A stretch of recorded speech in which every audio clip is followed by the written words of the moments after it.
Hey, welcome to Guitar Knobs, the guitars, gear, noise, and nonsense podcast, hosted today by these knobs. Tony Dudzik, Pick Guardian. Jared Brandon.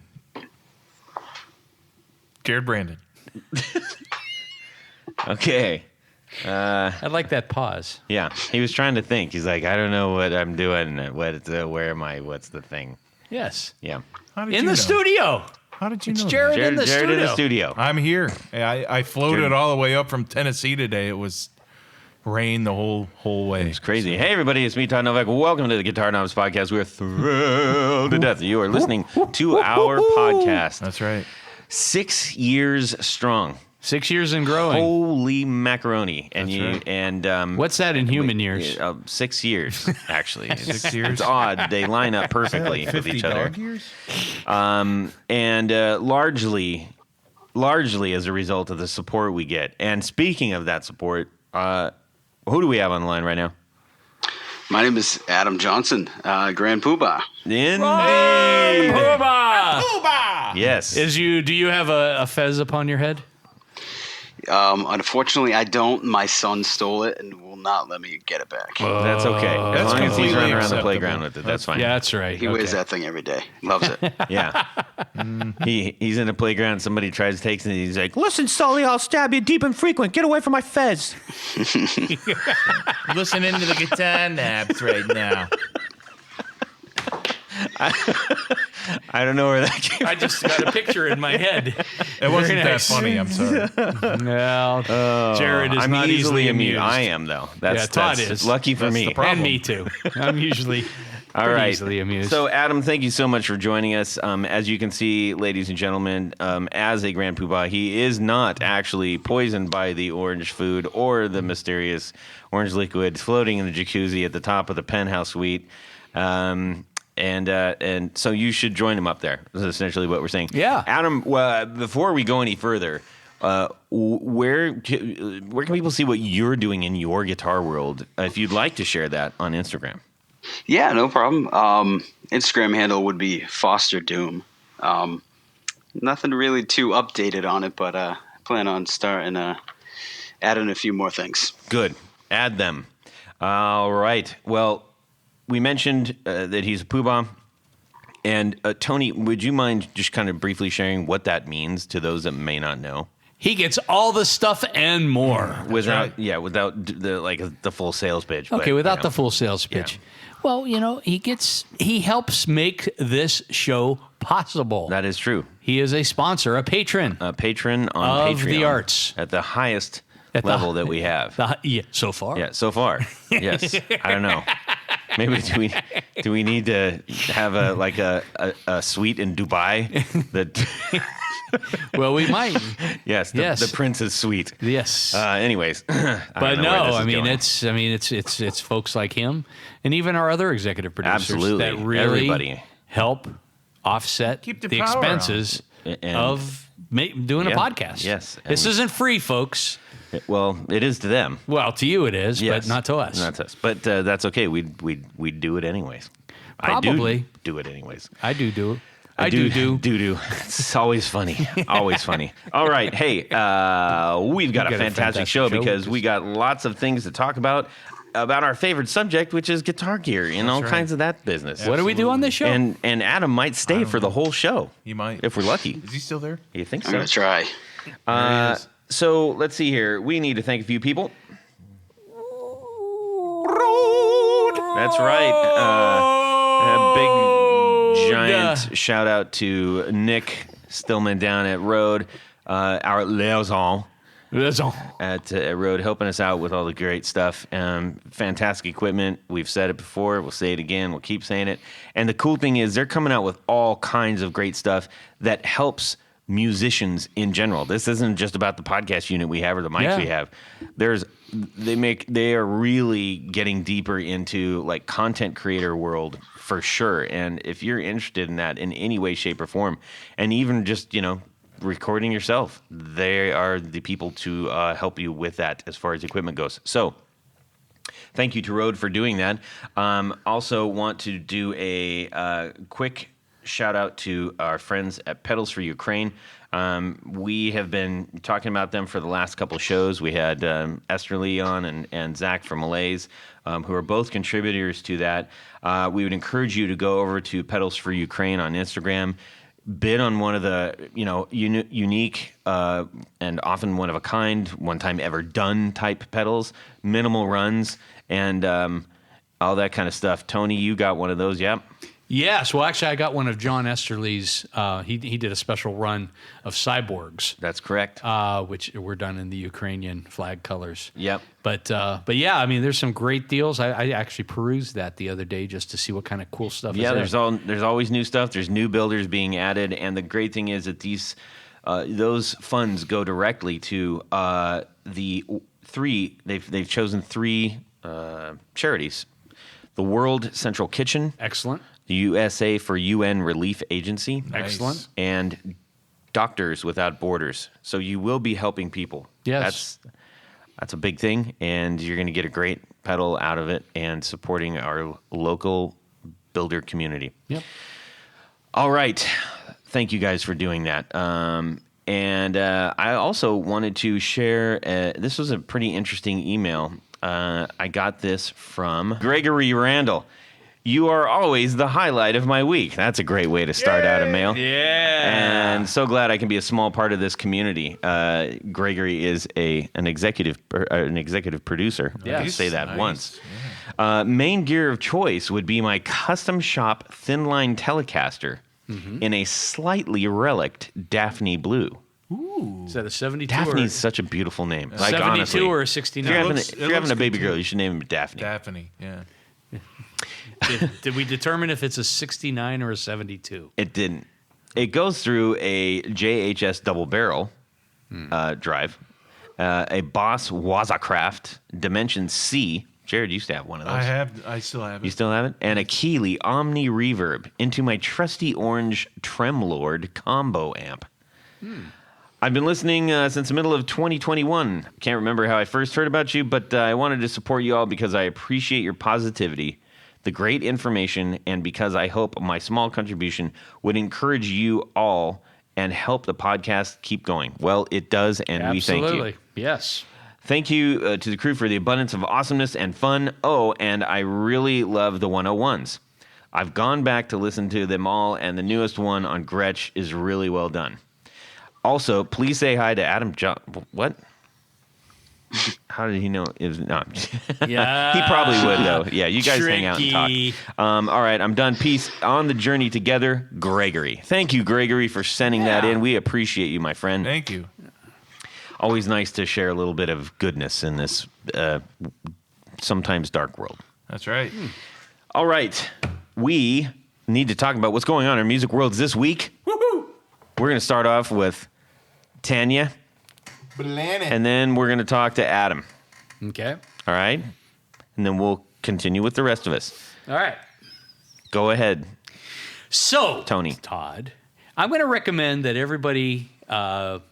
I think it's available online, but I was reading my Smithsonian magazine this month. Of course you were. Yes, with my pipe in my leather chair. Yes, right next to a dusty old stack of Popular Mechanics. I love front of the Popular fire. Mechanics. And there's an outstanding article on this tree that was in Belize, This is riveting. and it's called The Tree. It's known as The Tree. It's actually known as L Tree. No, it's called The Tree. In the world of... It's a giant mahogany tree. Yes. It was a giant mahogany tree. Now it's a lot of guitars. Well, it was logged in the 1980s, I believe. Uh-huh. They cut this thing down. I mean, it had... Why? They could tell, well, because that's what they rotted? did in the night. No, Oh. because They're they were allowed jerks. to. They didn't. they were have- allowed to. Yeah, at the time. Okay. And it was probably the tallest tree in this forest, and it had a kind of a spirally kind of bark. So the assumption was that there would be some kind of grain, mutant grain, Right. when you cut the And there actual wood.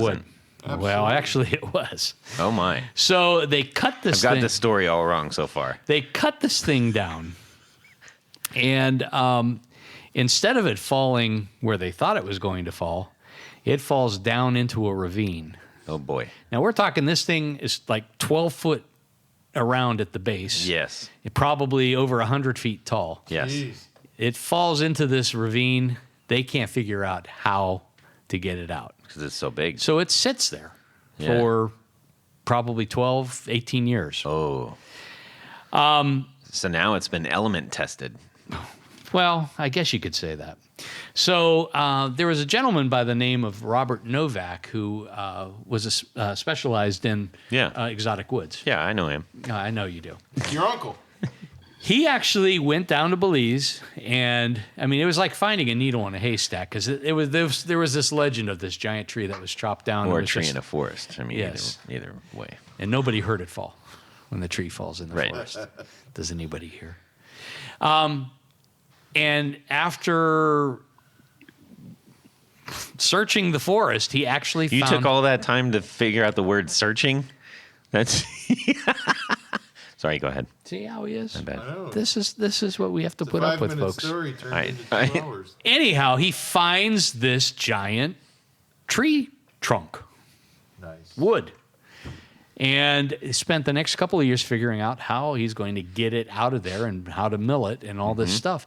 And he found out, basically worked with another gentleman, and they figured out a way that if they cut it into 15-foot lengths and then split it in half, they could haul each one of those partial tree Jeez. trunks out. Can you imagine? I mean, the weight you of have to that? think. Oh, yeah. Well, that's why they couldn't get get it out the first time because Yeah. it weighed a freaking ton.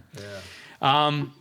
So this wood was. So they finally got it all out. They milled it. They had to go to this special steam-powered mill that was in Belize. That was the only mill that could actually cut it into lengths. And I think they ended up with something like 12,000 board feet, Wow. which is a ton of wood. A board foot is a 12-inch by 12-inch by 1-inch thick. It's several tons, but... Well, it's a board foot. In the world of guitar building, we refer to Sure, yeah. wood as I get it. board feet. Yeah. And so this wood made its way back into the West Coast as well as into Miami. When did this happen? This was? It would have been probably in the 90s, I guess, maybe early 2000s. And since then, it has been turned into some incredible instruments. I mean, most of the instruments. I mean, there's a couple of luthiers that have put them together, and they charge between $25,000 and $50,000. Wow. But everyone, I mean, Slash has one. There's a couple of others, but if you look at, I'm showing Todd a picture Wow. of the wood, this mahogany. I mean, it's like 3-dimensional. It's a Yeah. dream, man. It's like a mega flame maple, except it's mahogany. Yeah, and they sold it off at an incredible profit. I mean, they were charging, I think, $29 a board foot at the time, which normal wood was going for about $3, and people were paying for it. And Sure. I mean, there's Adam, you would have paid for that, right? I'd buy a piece. Absolutely. I mean, you have to go to the Smithsonian site and look it up. I mean, these photos are just unreal. And there are a couple of profiles on some of the builders that are still using this stuff, but it's incredibly expensive to do. But, everyone says that it has, this magic sonic property. Of course they Better do. for that much money. Well, I think so. Magic I mean, I think it kind of lends itself that, sometimes our eyes sometimes affect what we hear. But I'm sure it's the story of the tree that Yeah. gives it the sound. But, the tree, what causes figuring like that is it is a diseased tree. So it has some sort of infection or whatever, and that's what causes this crazy wood grain. Wow. But it's a really interesting article. I think anybody that's interested in guitar building would really find a lot of interesting things. So What's the date? this is in the, what is this one? This is the Smithsonian Magazine. Smithsonian Magazine, April. May May. 2022. Okay. And So you can probably find that online in some manner. I think Smithsonian does publish all their articles. Unless you want to online. borrow Tony's. Yeah, I'll send it to you. All right. That was mildly fascinating. Thank you, Tony. Thanks, Todd. Thanks for the No, vote your of stuff is always better than self-confidence. everybody else's, so I can say that. Adam, what's going on in your music world, man? All right, you guys are sitting down, right? We You are. ready for I this? am. Okay. So, I just officially changed guitar picks. Whoa. Found a new one that I like, What is it? and I'm sticking to it. Pray tell. Tell us. So, usually use the Tortex, Orange. the yellow one, the .73. Oh, I like the orange ones. So, It doesn't matter. It's his pick. I like orange too. well, this has some orange on it, the one I changed to, so you might be happy. It's still a Tortex. It's the .60, the Flex. That is the triangle, the bigger triangle size. Interesting. So I feel that I've actually found it this week, tried it out, and for some reason it just totally stuck. I love it. So what do you think the bigger pick does for you? I mean, do you feel like it gives you a little more control on when you're doing notes or strumming or what? well, I feel like I have, I guess you could say more control. Instead of the pick kind of like spinning around a little bit in my hand if I'm not gripping it really tight, depending on what I'm playing, I just feel like I have more options with the triangle. Mm-hmm. So I have more grip space. Okay. Yeah, I know. I have friends that swear by jazz picks, the little teeny tiny ones. I can't use those things for anything. I don't, they love them, but I can't use them. Yeah, I've tried it. They don't work for me. Well, that's cool. Are you are you holding your pick like in the up, kind of like uppish, like Vernon Reid did? Yeah, I think I'm holding it pretty standard. Pretty standard. Yeah. Interesting. Point towards the strings. I've tried to use the bigger ones, and man, I can't. It didn't work for me. But it seemed to go for you. You were like, hey, yeah, this is great. What was I doing all this time? It was exactly. Yeah, I've been playing the other ones for years. Wow. And just randomly tried this one. I was like, wow, changed it for me. So did you go and order like a big box of them or something? Just a standard pack. We'll see how long they last. Yeah, gotcha. Well, that's cool. That's a fun little thing. Jared, about yourself? Oh man, buckle up. So I finally. We're already sitting down. What more do you want from us? You got to buckle up.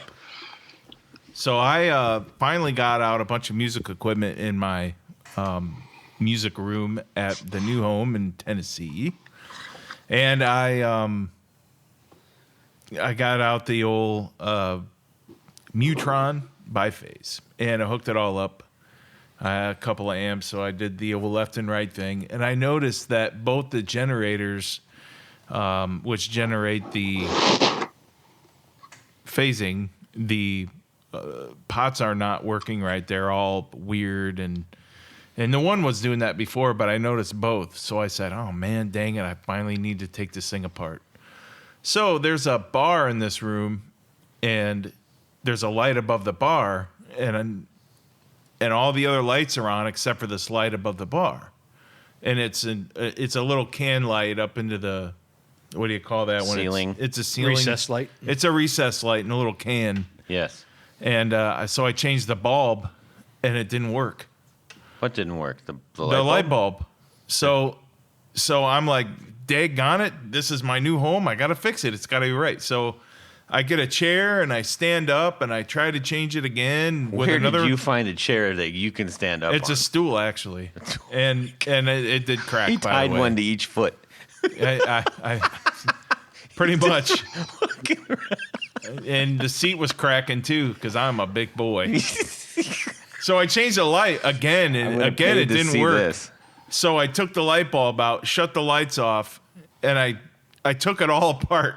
So I had this can hanging from the wire from the ceiling, and I'm just inspecting it, and I'm like, well, everything's hooked up, all the wires and everything.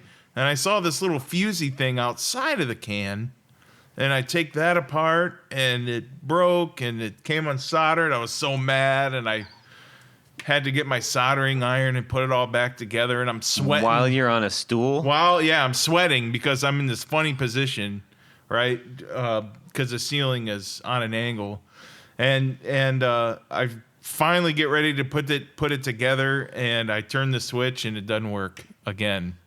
And I'm so upset. And the screws are falling down on the bar onto the carpet, and they're missing. It's just a nightmare. So angry. Sweating.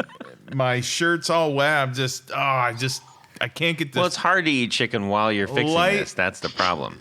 The light won't work over the bar. I can't fix my biface. So I noticed that there was my Wait. No. I noticed there was a Brandon Wallen sign against the wall, and I moved it, and there was a light switch for that light. The whole time there was a damn light switch for the light, and it worked the whole time. And I had it all apart, and it's still not put together right. And I still have not even opened up my So you ruined biface. the light. I didn't. I just have to. I put it in backwards so the light won't point back down to the bar because it's on an angle on the ceiling. So yeah, I haven't even opened that thing up to. I think I'm gonna have to replace the pots in that. In the light? In the Biface. biface, yeah. That's not gonna be easy. Huh. So there you go. That is a story. It is, and it's true. Todd, Very frustrating. How about you? I don't know how I can Can you follow top that? up. I'm pretty sure I cannot. I can. In fact, I have something here to do that with. This is, I'm holding something up right now. It is a. This is, okay, I had a little bit of credit on Reverb. And I just went into snooping and browsing around, and there's this maker that I've seen on there for years. And I might be saying it wrong, but it's Dongeomac. Or it's like Dongeomac. I don't know what Dongeomac means. Isn't this ties in with Jared's thing, because isn't that just an electric junction box? Well, it is an electric junction box, and so he puts his pedals in like boxes that you can go buy at like Home Depot and stuff. I mean, I'm assuming that's where he is. Pretty heavy duty. Like that's like bent steel. That's not. Nothing is gonna do. No harm will come to that. You could probably throw it off a building and nothing's going to happen to that thing. Anyways, for whatever reason, I've seen these for ages and ages. And he just does like a one-off, like the paint scheme thing. And he does a lot of famed circuits in here. And this one is his version of the Color Sound Jumbo Tone Bender. Ooh. So I was like, yeah, why not? It's like $70. So, and I had the credit covered, so it was like, how's it sound? It sounds cool. And it's not all like, it's not all messed up or anything. It's like, click it on, it sounds what it's supposed to sound like. Wow. That's what you can. I would like to add one more note to mine about that biphase. Even though I'm sorry, I'm going to go back to that because I want to plug one of our past guests.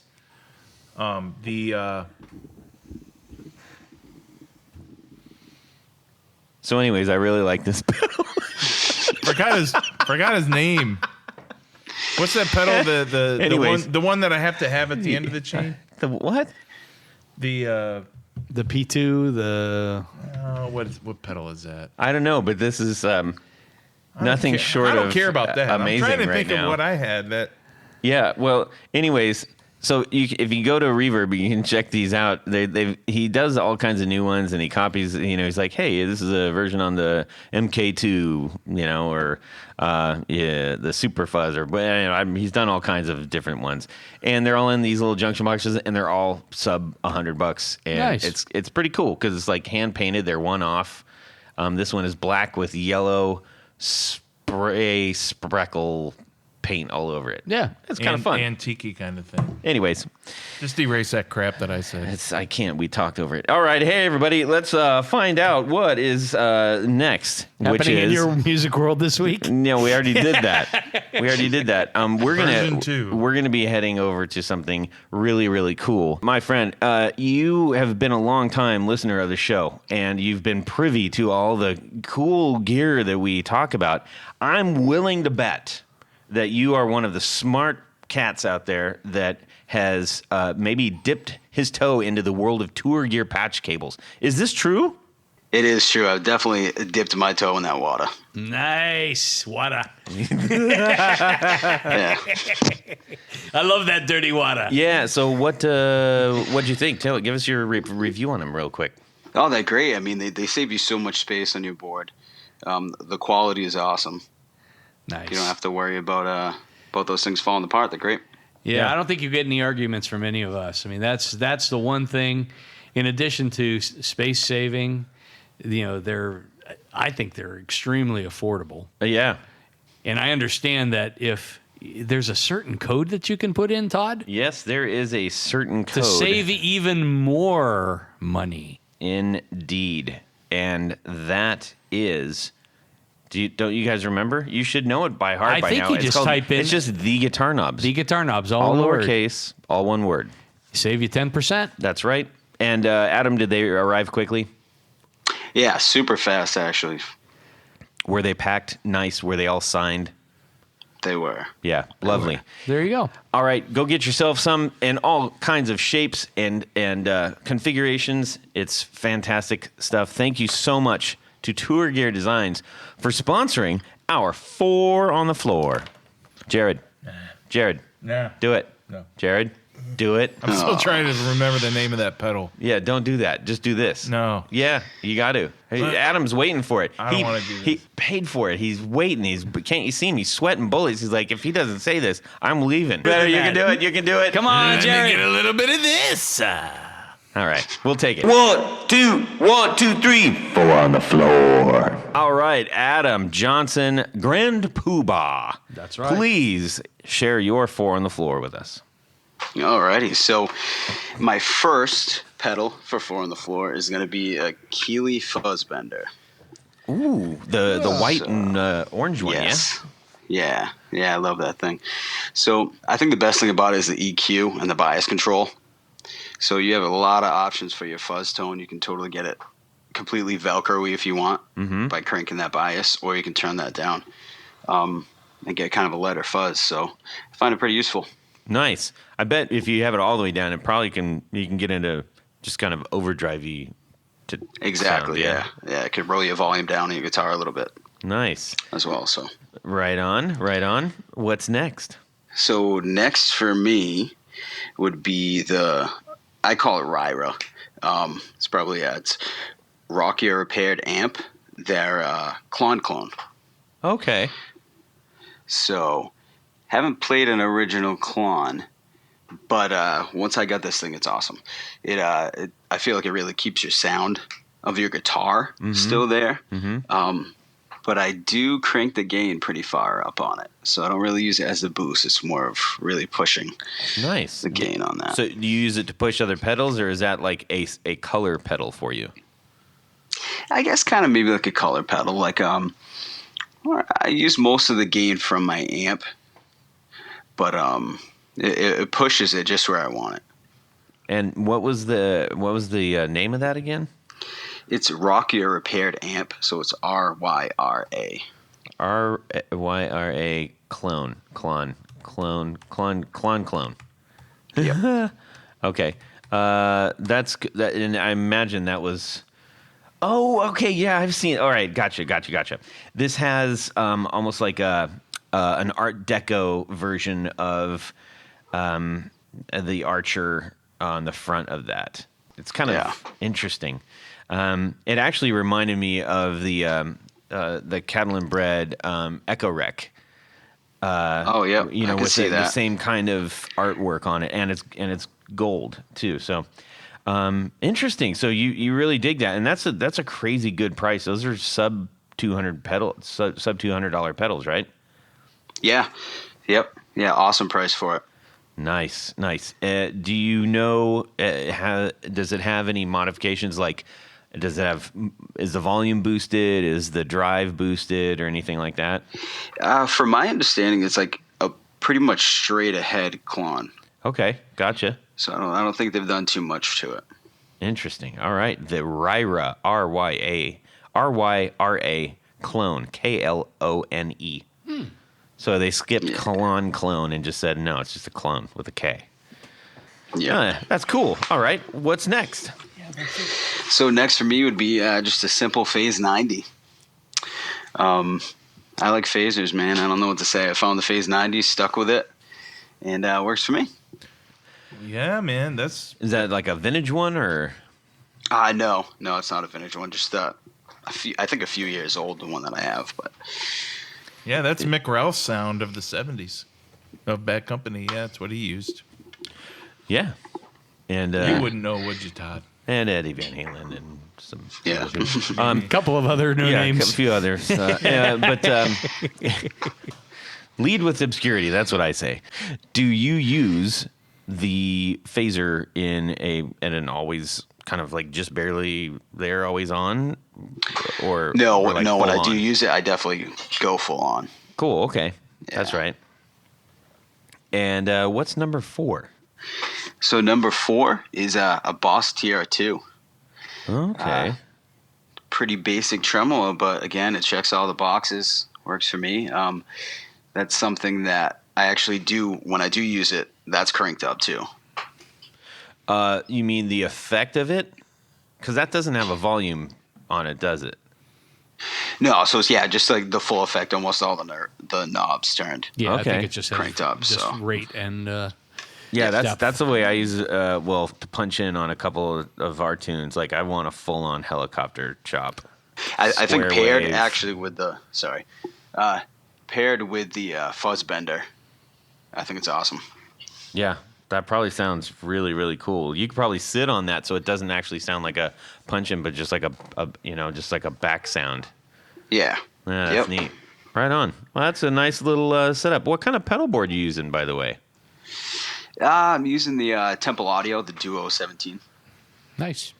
And have you always, has that been like your go-to, the Temple?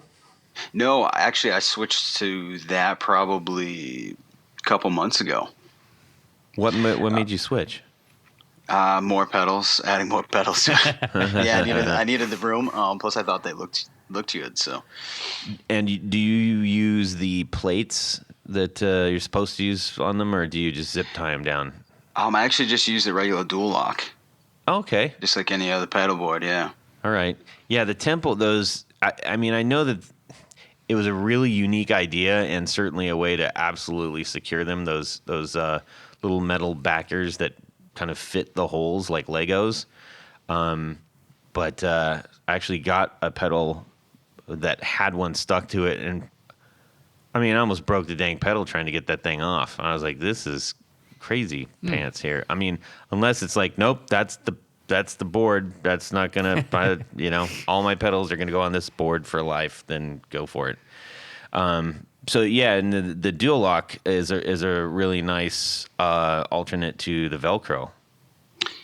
Yeah, I agree. I never really got it at first, and I switched to that out of the Velcro. And I was like, makes sense. I get it now. Yeah, very cool, very cool. And the what's one really nice thing about the Temple boards is that they're super, super light. Yeah, Crazy they are. light, good for gigging. I'm actually got my eyes peeled for something maybe new in that realm that doesn't weigh a ton, a little bit smaller than the one that I was using for the tone snob wedge for a long time. But anyways, maybe I should check one of those out and throw some dual lock like our friend Adam. Why not, right? You should. All right. Well, thanks a lot for sharing that with us. We want to find out a little bit more about Adam, what makes him tick, why did he raise his hand and say, yes, guitar knobs, you guys, and probably a lot of others too. So Adam, you are you a pretty active guitar player? Yeah, I'm mostly kind of just like a bedroom player right now. In the past, I was in bands and such, but now it's just kind of like for fun thing. Yeah, it is. I can honestly say it is one of the toughest things to book gigs in other people's bedrooms. That is, they're not really receptive to that, I find. At least me. I don't know, maybe. Yeah, but it's limited space, too. You can't get a lot of people in it's there. an audience of one usually. So Yeah, my wife's not into it. I keep trying to play, but she's like, I don't want to see this concert at all. I've seen this. This is going nowhere. So, let's learn a little bit about your gear first. How about that? Since we're all talking about gear, cool stuff. What is your rig du jour? So the main rig I'm using right now is it's a Marshall DSL 1 head. Nice. So that's a 1 watt, and I've got a Black It's Star a 1 watt head. Yeah, It's a bedroom, I didn't know about that. yeah. It's so I can definitely get it to break up at a fairly low volume. So that way I'm not getting in trouble. What kind of what kind of cabinet do you play that through? It's just a Black Star 1x12. I actually never opened it, so I don't know the speaker in it. But Oh, all right. Well, that's cool. As long as the sound you're getting out of it you like, it doesn't really it works matter. for me, so I've never bothered to change it. How about guitar? What was your first guitar, man? Ooh, my first guitar. We're Well, talking no, about his let's current start rig. with That's a current different thing. rig. You gotta wait. Hold on. Gotta wait. Hold on, Jared. Hold Never- thine I'm holding tongue. back. Have a valid question I'm holding on the back. show. Hold them back. Let's start with your current. What's your number one? Lead you astray. My number one is a Reverend Double Agent OG. Nice. Oh, isn't that what you have, Jared? Yeah, I've got that one, and I have the just that Rick one. Vito. Yeah. What color is it? No, I have a 6-gun. I'm sorry. Oh, you're a Uh, 6-gun. Okay. It's like it's the green. I think it's like Alpine, I believe. Okay. That's what they call it. What So- what drew you to that particular Does it guitar? have a railhammer pickup in it? It doesn't. It's got the just their branded humbucker and P90 in the neck. Nice. Yeah, So- those are great guitars. I mean, I've early on when they were still making them in the United States, I had a Reverend Spy, which I thought was just a cool guitar. But then they introduced their import line, and I mean, I honestly can't. I've never seen one that has finish flaws or anything. I mean, they're just well-made guitars. They're set up in the USA. Yeah, they do. The new ones are, and they're just as good. They're lighter too than the old phenolic bodies. Yeah. And they sound brighter too. But No, that's a good choice. yeah, owner and the founder are cool dudes. They're approachable people too. Yeah. So Nice. so what you were looking? I'm just curious. What made you get that? I pretty much went on looks, to be honest. I was looking at a few other guitars, and this one just kind of caught my eye. Tried it out, played great, sounded good, so that's all I needed. Yeah. Well, it's a unique shape too, which is kind of cool. Yeah. Lots of little doohickeys on there to play around with. Doohickeys. Yeah, the bass contour knob, actually. that's what a- they're known for. Yep. Yep. Yeah. So you got the OG style or the W? The OG. Okay, right on. And for those of you who don't know what that is, that's it's like Telecaster controls, Yeah. and sort of like an offset, very round Telecaster. It's like a cross between it's like a Telepal. It's like an offset Telepal. Is that fair? What do you think, Adam? Yeah, I would say that. Yeah. Okay. Yeah, it's like just someone left it out in the sun too long or something. Maple. Did you say it had a? Did we go talk about the fretboard details? Is it a maple or a roasted maple or rosewood? It's the roasted maple. Rosewood. Ooh, nice. Roasted maple. Yeah, I've got one of Yeah. those. It's awesome. Yeah. Very cool. Yep. Right on. So you have number two, or is it? Tell us that about your one. other guitars. Let's Yeah. do that. So right now, one other guitar. It's an Arbor. That's like a Les Paul style. Every time I come across one, I pick them up. I know they're it's like an import copy. I think they were kind of a little bit bigger in the 80s. They were old. Oh. Those are old copies, man. That's kind of cool. You Yeah. still have one. Yeah, so they're nice and heavy. Play good. I like them. It could be You used as prefer a heavier guitar? Yeah, I do. Yeah. The Reverend's not that heavy, but Does it sound good? The Arbor, does it sound good? yeah, I think it does. Okay. Yeah, I've had a couple of them, so I got that Les Paul style now. Right. Previously to that, I had one of their Flying V styles. Cool. Cool. Interesting. And what kind of music do you tend to lean to? I lean more towards kind of the stoner rock type stuff. So Thus, your Instagram handle. Like Yeah. Fish. Yeah, like Fish. Yeah. The band. yeah, just like Fish. Yep. Yeah. No, I think more like a desert stoner, Yeah. not hippie stoner. Oh. No, yeah, more of the desert stuff. Like Okay. Sorry. yeah, like I like to say like low and slow. Yeah. I didn't know Kind of there was a thing. difference. Huh? Yeah. Now, let me ask you this. Okay. Are you Caius or are you Queens? Oh, that's tough. That's tough for sure. Because instrumentally, I Yeah. prefer Caius. Oh. But I think the vocals are better with Queens of the Stone Age. Yeah. Okay. And if anybody out there is like, what's a Caius? What's a cool Queens of the Stone Age? Josh, the lead singer's his previous band, Caius, was one of the early risers of that sort of SoCal desert stoner genre. Yeah. Neato. So, how did you fall into? Well, first, and actually, let's go. Let's dip into your involvement in the guitar community right now. You are a Grand Poohbah, which means you are the highest level supporter on our show. But aside from that, most people at that level aren't just isolated by themselves, nothing else going on. Tell us about how you've connected with the community. Yeah, so I really try to participate in as many like forums and stuff that I can. Obviously, a lot of Instagram stuff. So seeing all different pedal boards and all the new things and everything coming out. That's probably mostly it. I try to keep up on everything that I can. What tends to grab your attention and excite you the most when you're looking around in the community?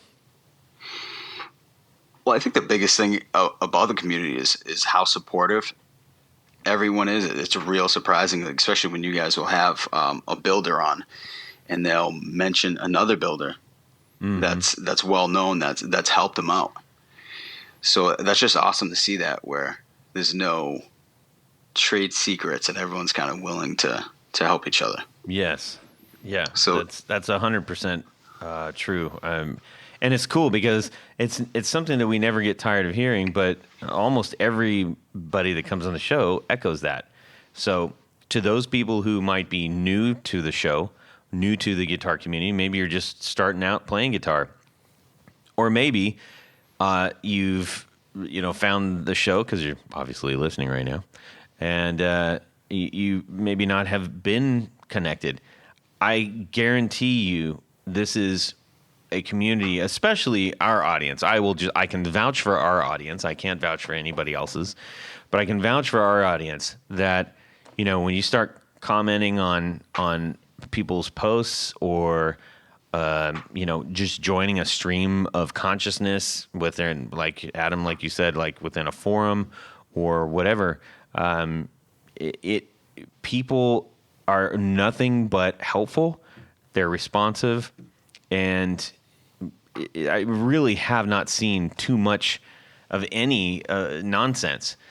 Any kind of it just makes you feel welcome, and that's hard to do in today's society. I mean, it really is. I mean, we're more and more isolated. So this is it's a great place to be able to feel like, hey, I'm at, whether you're digitally there or in person, I've got people that I can associate with it that are like-minded, and I think it's a good thing to have. Yeah. So you mentioned forums and stuff. What like are there any special ones that you actually spend a lot of time on? You want to share with the audience? Probably like the guitar pedals subreddit. Okay. I would say that one's got exactly what you're talking about. Like everyone's sharing and being helpful. Mm-hmm. A lot of people will come on with questions that may seem like a noob, I guess, for lack of a better word, thing, but everyone supports them. That's no one's giving anybody a hard time. There's a lot of good stuff on Reddit for guitars. For if you haven't dipped into Reddit, it's worth a gander, especially for the guitars and pedals stuff. You can really get deep into specific things that you like, especially if you have a particular guitar you love. Like if, let's say, like you've got a BC Rich. Oh, you're going to find people who love BC Riches too. So you can hang out and have a little digital party there. A digital party. Yeah, exactly. Do you have any builders in particular that you are especially fond of, or that you're hoping to maybe get gear from at some point? Yeah, so there's definitely some builders that I think their pedals look great. I've yet to try them, but I'm sure they sound good. Since I'm kind of into the doom and like stoner rock stuff, Fuzzlord effects. Waiting to pick something up from them. I think it's great what they're doing. The pedals look really cool. He's really active and helpful in the community too. He shares out a lot of what he's doing. Exactly. We actually been in contact a few times, like, let's do the show. And he's like, yeah. And well, it'll happen at some point. He's not going anywhere. So let's go back to the very beginning. How did you get started with music and guitar playing in general? Yeah, so music really started when I was younger. I used to go to a lot of classic car shows. So my stepdad rebuilds hot rods, restores them, and everything. So I'd always spend every weekend at those car shows, and you have obviously. Wait, what does he build? Hot rods. Why did I say that one with a Boston accent? No, but you gotta get. I mean, that's a gimme right there, right? Hot rods. Yeah. I guess it only sneaks in there once in a while. I don't know. But yeah, so the whole hot rod thing is obviously all the songs about cars. I mean, you got Beach Boys and stuff like that. So that made me really kind of start being aware of music and that culture. From there, I actually met another kid at the car show, was about the same age, and skateboarding. He introduced me to skateboarding. So from there, obviously turned into all the music with that. Do you remember what were some of the initial ones that you got into? It's interesting to see when people get into skateboarding what they gravitate to, because there's like that's a whole other thing. So I did the same thing. So I'm curious to know where you went. Well, I was really what kind of stuck out to me was more like kind of, I guess you could say, like the punk end of it, punk hardcore stuff. So like Black Flag. Yep. Things like that, whether it's just from seeing people in skate video wearing shirts of like other bands. I'm like, oh, what's that? So I'd try to do as much research as I could at the time. Yeah. And that led me obviously down the rabbit hole for that. Very cool. Which then graduated you into? I was definitely part of kind of like that new metal scene. Okay. Lots of wristbands. Yeah, so I actually started out playing bass. So, and the reason I did that was I was really into Korn. And like it was just blowing my mind how the way that the bassist was playing. Because I've never seen anything like that. So I picked up a bass and then played in a couple bands with that, and kind of got jealous of the guitarist, so picked up a guitar. Interesting. I got a funny Korn story for you real quick. So where I grew up in Costa Mesa area in California, when it was like, I think it might have actually been their very first show, So this little tiny place called Club Mesa, and we had just finished up with a couple of our other friends. Smallest stage you've ever seen in the world. And then these guys get up there, and they're all in like these like jumpsuits, like Okay, yep. and they were all duct taped up and everything, and the whole thing was like, we're crazy. And the music was not like super awesome or anything. We're like, what the hell is this? Right. And they had to cut, it was before they had cut their whole album or anything. So they only had a handful of tunes. And it was just like, we're like, what is this? What is this? And then they started getting more shows. The following one, at the time, there was this really cool club. It wasn't really a club. It was like a hall in this Italian restaurant. And at night they would do like club whatever, and at this particular show, there was a band called the Shrinky Dinks, which later became Sugar Ray. And they were opening up for this band called Korn. So you got Mark McGrath up there with this like handheld mirror doing like Morris Day and the Time kind of stuff. And then Korn. Well, the bass player of Korn, who you just mentioned, recognized me from the other show, and I was standing there, and he goes, "Hey man, can you do the lights?" And he handed me this little control box, like a remote control, and he's, "I'll buy you a pitch of beer." So I mean, yeah, go get the beer first. Oh my God! He got a pitch of beer, and I sat there and I said, "I'm gonna time it to your playing," and it was really fun. I was doing the lights to Korn. That's pretty cool. That's a cool story. Is that on your resume? No, it's not, but it 100% You gotta put it happened. on there. I don't believe it. Anyways, so there you go. There's a little Korn story, everybody. You know what they say about corn? No. Goes in- Anyways, goes in I corn. knew you were going to go there. Why did I say no? I didn't eat any corn. Yeah. So let's see. So you're in the new metal scene. So you're a bass player, and then you move into. Did you just get tired of playing bass, or what happened? Yeah, I guess I got a little, I don't want to say bored, because there's obviously so much that you could do with it. You could be on insane levels, but it just seemed like so much more fun playing guitar. Like to me, there's more you could do with it.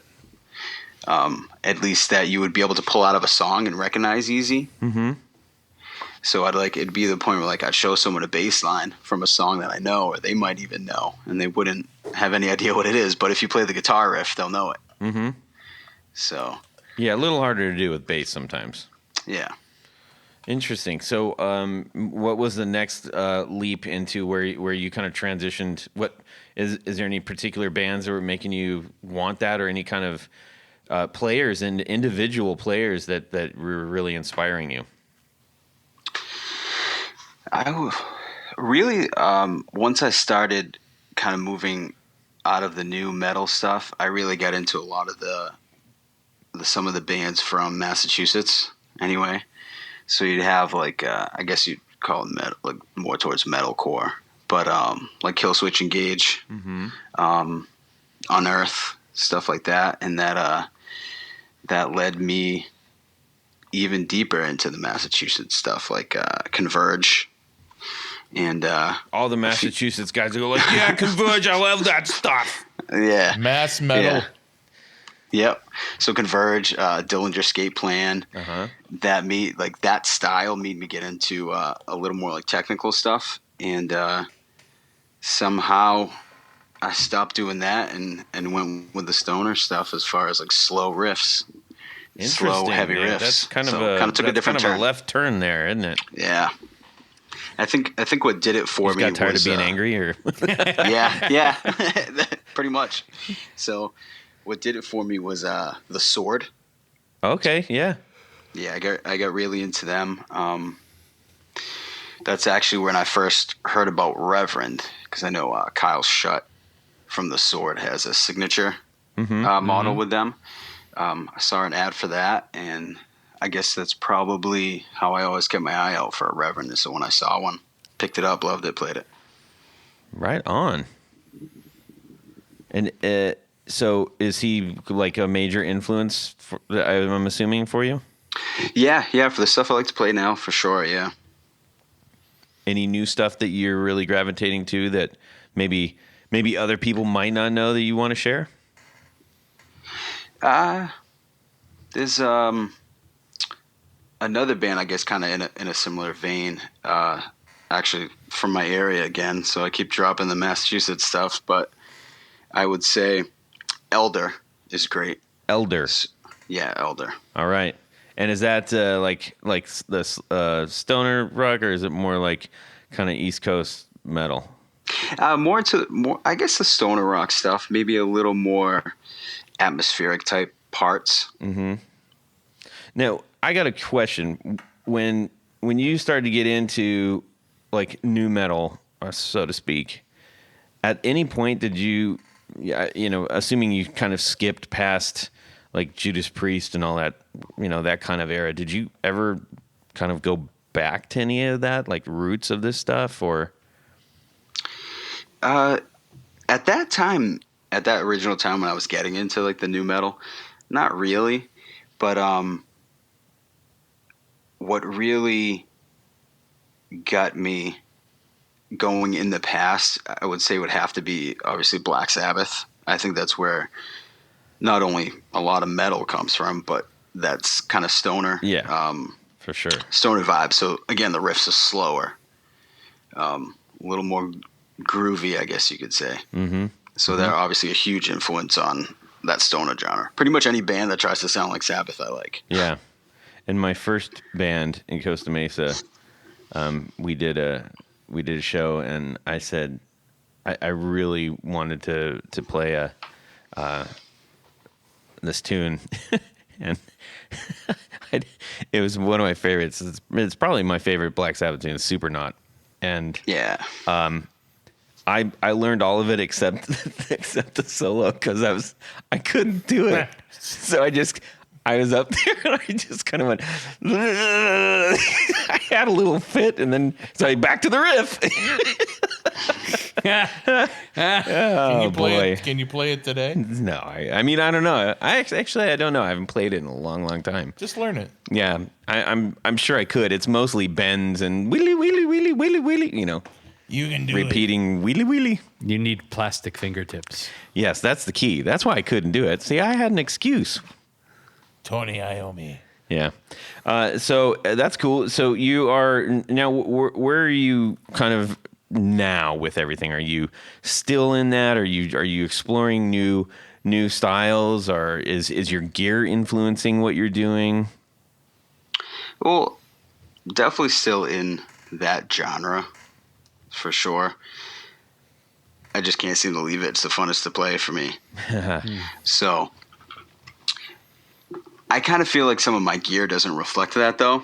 Because you'd usually have like really heavy fuzz, or you've got really huge loud amps. Yeah. Like the whole like orange thing, Mad Amp, and stuff like that. But I do find myself using a little bit less gain than I used to. Interesting. Is that just because it's too loud in the room, or you're trying to get more clarity out of your playing? Yeah. I'm trying to get a little more clarity out of my playing, trying to broaden my horizons a little bit. Nice.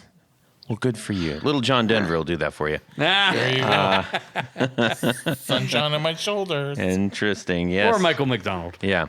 All right. So here comes the $1 million question. Tony's going to ask it. And it may not even cost you $1 million. If you could have any piece of gear, what would you choose? Let's say guitar first. Yeah, guitar first. Let's go through the rig. Okay. Any guitar. Pick one. All right. I'd probably do the Kyle Shutt, Reverend. Nice. His signature. That's Okay. attainable. Yep. Yes, let's do it. Yeah. Yeah. How about if you were suddenly given a small satchel containing the famed Bitcoins. unobtainium? Ooh. It'd have to be probably a Tony Iommi SG for sure. Ah, Nice. the monkey. Nice. Mm-hmm. There you go. There you All right. go. How about amps? If you could have any amp in the world. Big or Any small? amp in the world.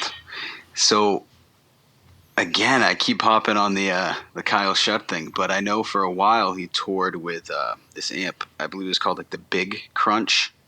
It was a one knob. Just volume.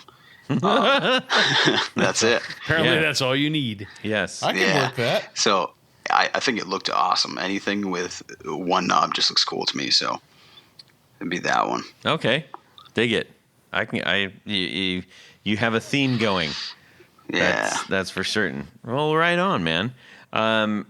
So, as a person in the industry that we're in, or in the not the industry, but the community that we're in, rather, you have talked with, you've seen, you've heard, you've perused many builders and lots of friends. If I give you the floor, what would anything you want to share with everybody? Yeah, there's actually, I guess, kind of like a little bit of a shout out to another Grand Poohbah, if I could do that. Yeah, do it. Corey Nigro, actually. Yeah. A little bit of a story with that. So I went into this awesome store called Guitar Pedal Shop in Plymouth, Massachusetts. I had one of my sons there. He was 2 years old, so he was acting a little crazy. But I had someone help me. Was very, very patient with my kid kind of being loud. So also gave me awesome advice on a couple pedals that I was looking for. Ended up picking up an EP booster. Later on, once I went home, it kind of clicked in my head that that was Corey. So I sent him a message, hey, thank you for so much help and everything like that. So it's just cool to meet another Grand Poohbah, especially one that's real helpful. So a little shout out to him. Yes, the Carpenter from Boston. Yeah. Huge support of the show. Good dude, man. Met him Yeah. a few times. Yep. Yeah, so it's cool. It's cool to meet other people that are involved.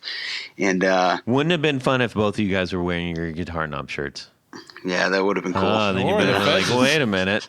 The Fezzes would have been better. Oh, yeah, it would have been probably embarrassing too. So. Hence, it would have been better. Yeah, and then there's another local builder from Worcester. It's Warlock Cabinets. Oh, yeah. Yeah, so I think he's making really awesome work, especially again towards like that stoner rock doom type style.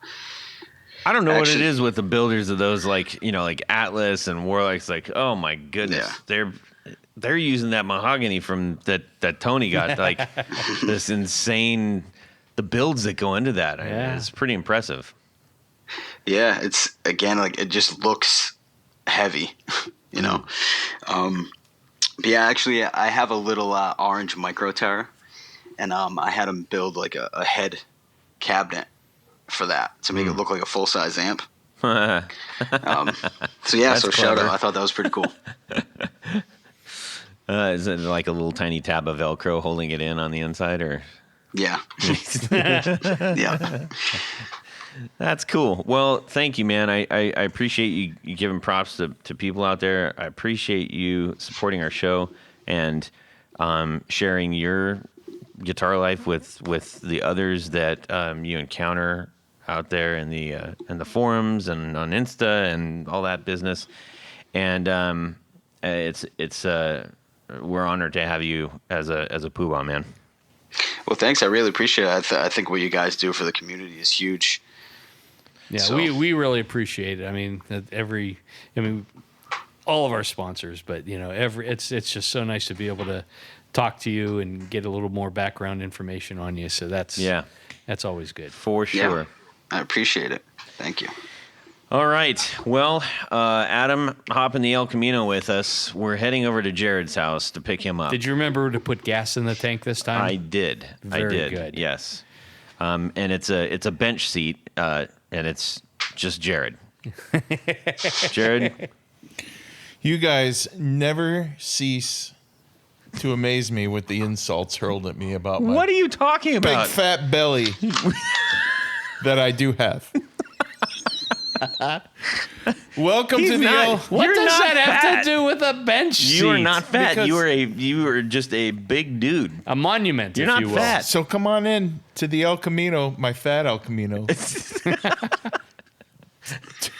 the sparkly world of Would You Rather.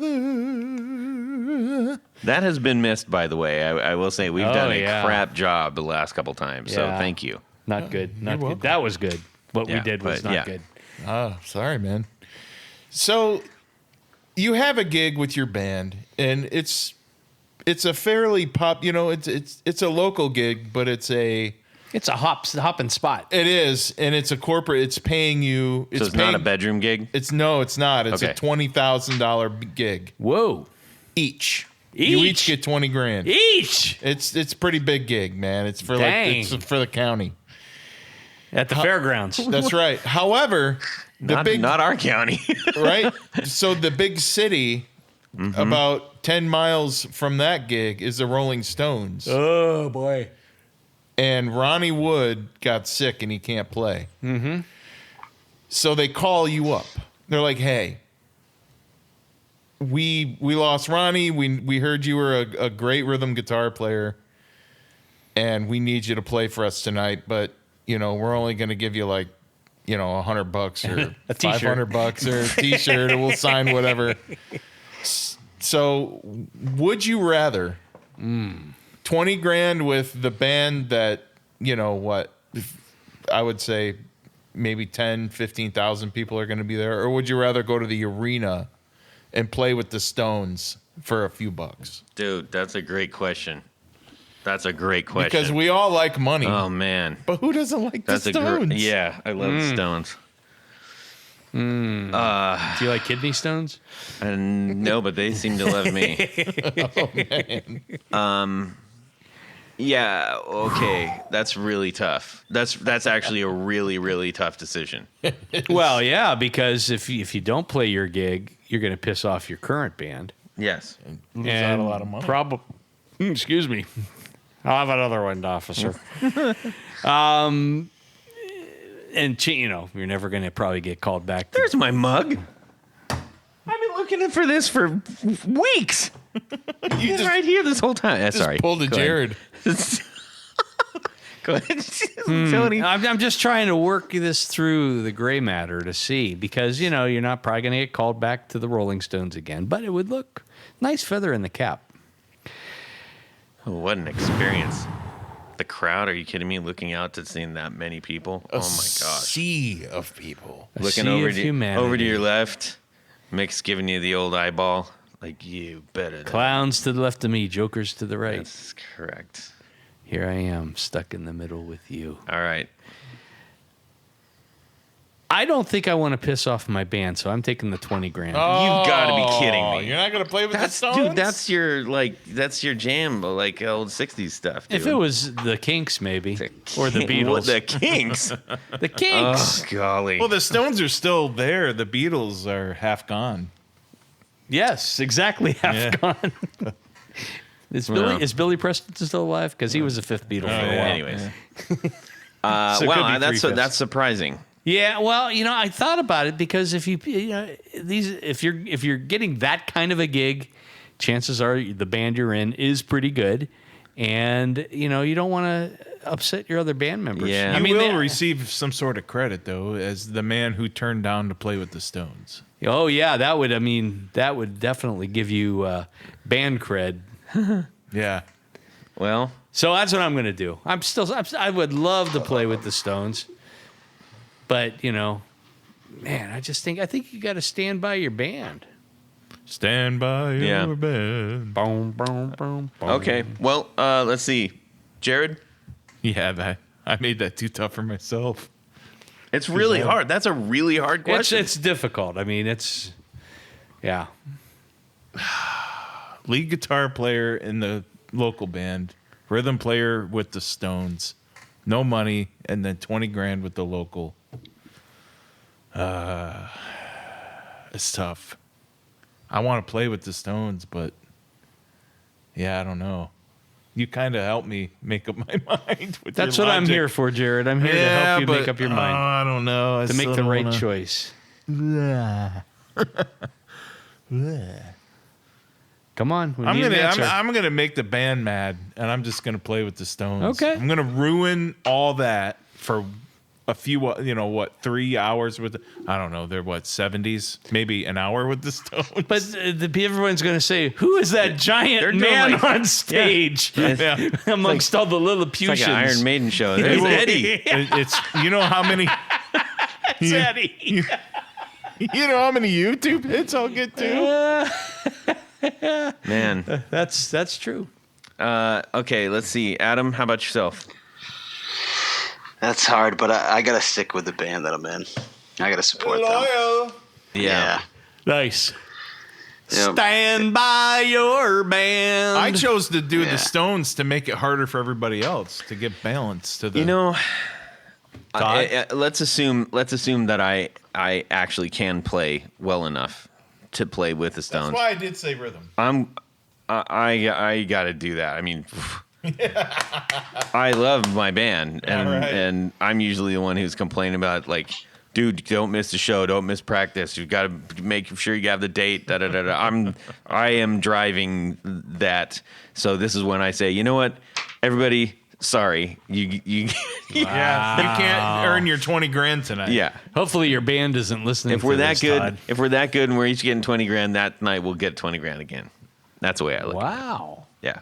that's kind of That would just be so epic. You've been in the industry too long. Oh yeah, I'm so deep in it. Well, it's like, the dream of a baseball player playing in the major league. I mean, it's close to impossible. Yeah, So that's a tough one. Did you come up with that, Jared? I did. That's amazing. Right off the bat. All right. Well, speaking of Right right off off the bat, Tony, why don't you? You got a few people to thank here. You know, Todd, at this point of the show, there's a special group of people that we love to thank. These are our executive producers. And as we talked a little bit about earlier, an executive producer helps make the podcast possible. It's really quite that simple. You might want to know how you can become an executive producer. Go over to patreon.com/the Guitar Knobs and check out a couple of different levels in which you can participate. Become a sponsor, a patron of this very podcast. That's all you got to do. There's some really great thank you gifts that you receive.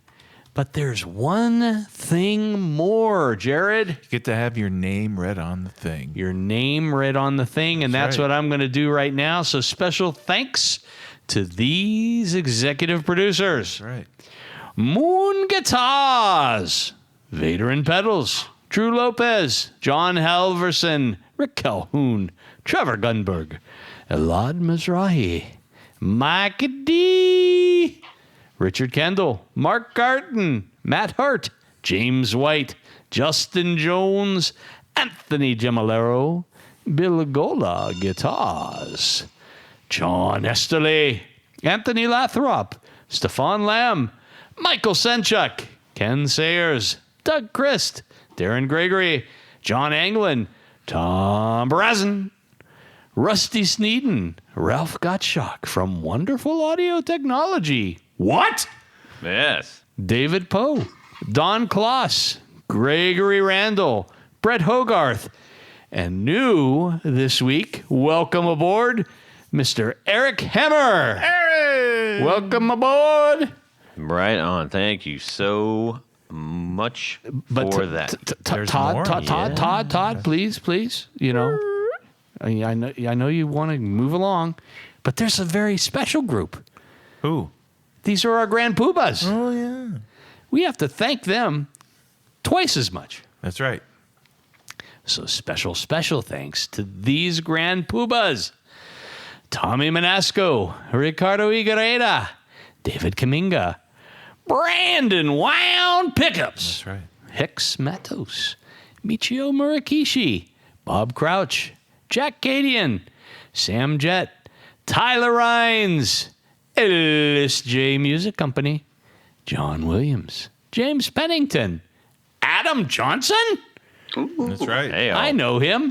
Steve Keys, Cody Foster, Science of Sound, Brian Robinson, Jonathan Jerusik from 12th Hour Devices, Corey Nigro, Michael Van Zant, Tim Nowak, Jonathan Daly, Martin Cliff, Sean S.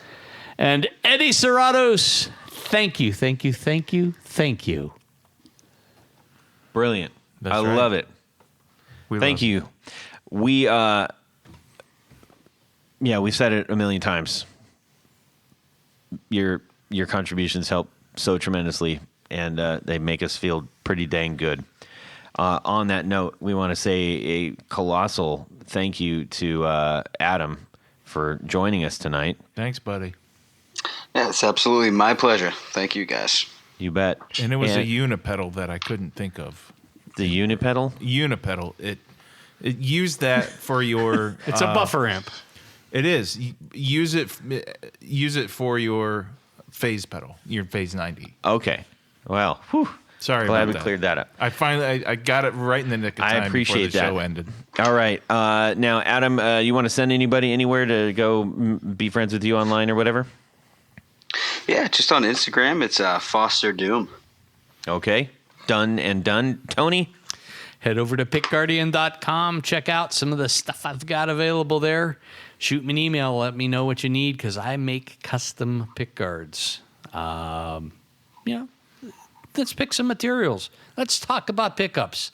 Let's just figure out something that's going to make your guitar look, sound, and feel great. You always do, buddy. I thank you. Right on. Jared? Find me on Instagram. It's the big long name, jared.allen.brandon. Ask me whatever you want. I don't care. Perfect. Anything. You can shoot me an email, todd@theguitarknobs.com, and you can DM me on Instagram @guitarknobs. We'd love to hear from you. Send us your would you rathers, like that awesome one that Jared came up with, to pickle our brains and figure out what kind of crazy answer we will have. And be kind to your fellow people and reach out to some awesome guitar buddies out there. Have a fantastic guitar week, everybody, and subscribe! Yeah. Good to be back. Going right now to get brisket. Brisket. I always buy extra. I brisket a basket of green and yellow basket. Who's that goober in the background? Oh, I have a lot of Thanks, music equipment. Uncle Chassé. Mine is bigger than yours. okay. Two are on my list, and I keep forgetting. I gotta give them a call. How would you say that, Adam? An oddball size. That's the best you can do? There's not enough R's in Come there for on. me. You see that? Yeah, all right, Close. we'll work on that. You work on your accent there, bud. See what you got into? This is what you pay Look, us we for. hired you to add color and to step up our range here, so we need your help. All right, it's a wicked oddball. There you go. Yeah. Now you're talking. We're not in love anymore. I keep forgetting things will never be the same again. Keep forgetting. How you made it so clear, Keep forgetting. babe. I can't take it all with me. I like peanut butter. That's what we call it in the industry, plus ones. I call it plus shut your mouth. I like it. Keep forgetting we're not in love anymore. I keep forgetting Things will never be the same again. I keep forgetting. My hemorrhoids are acting up. Good to see you. Are you just telling him all the things you have? Yeah, maybe he's interested. You gotta say that I have a part. 2008 Honda Element. Yes. I'll take it. No, but you have. I vacuumed our house yesterday. Now you're seeing all the dirty underbelly of what we do. Here we go. I've got chicken Don't start in the that car. I got chicken that's melting in the car. Where are you? Hey, yo, hello. saying you can only stay a while. All right, what has changed? Eric And I Hammer? know it's hard for you to say the things that we both know are true. Is that the only change, Senior Douchebag? What? Yes. Twinkies are good. You don't slap him enough. That's why we have to sit on this I side. don't know why he Can't thinks reach. that's. No one else is showing up on my end. On Burp, my burp, end. burp, burp, burp, On burp. my end. You didn't let us know that you are doing that. Jared was sitting here like, no, I got an extra piece of chicken in my car. Oh, that's Three actually- pieces. Keep I it got- under the seat. I have 3 chicken breasts out in my car I can bring in. We can all have chicken breasts, right? My kids I'm driving my kids crazy because now every time when I fart at home, I go, meow. Like, No, I like it. I support that. they don't. Oh, golly. It's a little steamy in here right now. Yes. No help from the two little gentlemen on the side. Yes. We've got a thermal. I a were wee thermal little men. index above us right now.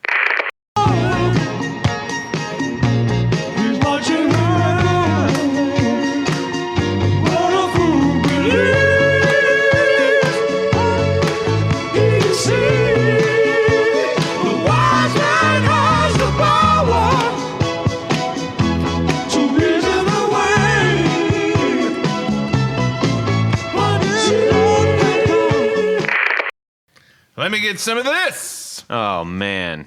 What a wet diaper that was. Boy. Sorry, man. Sentimental fool. Sentimental fool. Got a hold on me.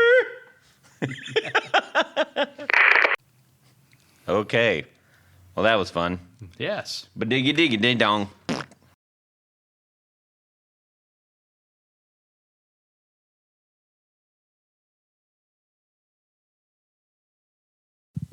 Well, that's it for these knobs.